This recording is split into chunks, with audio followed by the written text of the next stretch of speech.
আসসালামু আলাইকুম ভাই। ওয়ালাইকুম আসসালাম ভাই, কিছু বলবেন? ভাই এই রোজার মাস আপনি গরমের ভিতরে এখানে বসে আছেন, আপনি কি রোজা নাই ভাই? ভাই রোজা তো আছি, এখানে বসি কেন? কারণ হচ্ছে এখানে ঠান্ডা আবহাওয়া, গ্রামের জায়গা, ভাল লাগে। ও আচ্ছা, হ্যাঁ এই জায়গাটা কিন্তু এমনি ঠান্ডা, আশেপাশে অনেক বাতাস আছে। ভাই আপনি রোজা নাই?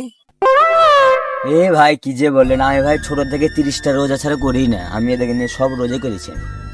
তো ভালো কথা, আপনি রোজা রোজা করেন, এটা ভালো কথা। তো ভাই আপনি সব রোজাই করেন নাকি? এ ভাই আপনি বললাম কি আমি সব রোজাই করি ছোট থেকে, আমি ওরকম নাকি? তো ভাই আজকে দুপুরে কি দিয়ে ভাত খেয়েছেন?